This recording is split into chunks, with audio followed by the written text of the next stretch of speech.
বিজনেসে না বেসিক কিছু জিনিস আছে যেগুলো আমরা প্রত্যেকেই জানি, কিন্তু তবুও আমরা ইমপ্লিমেন্ট করি না। আমরা যখন বিজনেস করি প্রথমের দিকে তো আমাদের এনার্জি খুব ভালো থাকে, কিন্তু ধীরে ধীরে ধীরে ধীরে আমাদের না ওই জিনিসগুলো যেগুলোর জন্য যেগুলো এথিক্স নিয়ে আমরা বিজনেসে নেমেছিলাম সেগুলোই আমরা ভুলে যাই। যদি ওই ছোট্ট ছোট্ট বেসিক এথিক্সগুলো তুমি মনে রাখো না আজীবন, তোমার কোনোদিনও বিজনেসে যে টাকা তুমি এখন ইনকাম করছো 20-25 হাজার টাকা, তুমি জব করছো 20-25-30-40 যেটাই করছো, এটা ইনকাম করা বিজনেসে না এমন কিছু কঠিন না। তুমি যদি বেশি না 1 লাখ টাকা অবধি যদি ইনভেস্ট করতে পারো না কোনো বিজনেসে, তুমি যদি 50,000 টাকা 1 লাখ টাকা দিয়েও কোনো একটা ছোট্ট দোকান নিয়ে বসো না, আর কোনো একটা প্রোডাক্ট নিয়ে তুমি সেল করো না, যে কোনো জায়গায় তুমি এই 30-40-50 হাজার টাকা ইজি কামাবে। তো তাহলে কেন আমি অন্যের হয়ে জব করব? তো আমি নিজে বিজনেসই করতে পারি।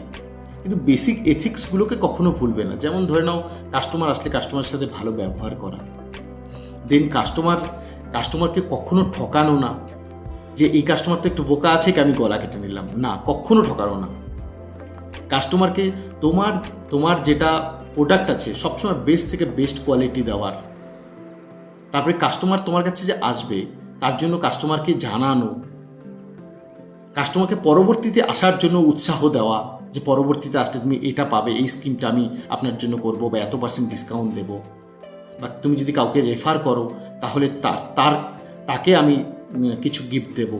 এই যে বেসিক জিনিস, ছোটো ছোটো জিনিসগুলো না, এত কিছু সায়েন্সের দরকার নেই। দেখো, তুমি যদি অনেক বড় লেভেলে বিজনেস করো, যখন তোমার বিজনেস 4টা 5টা 6টা ব্রাঞ্চ হয়ে যাবে, তখন তোমার দিমাগ লাগবে, লোক দিয়ে তুমি করছো, তখন তোমার দিমাগ লাগবে। কিন্তু যখন তুমি একা করছো, একটা ছোটো বিজনেস করছো, বেসিক রুলসগুলোকে সবসময় ফলো রাখবে।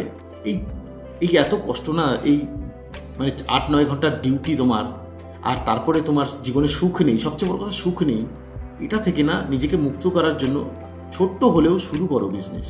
Thank you.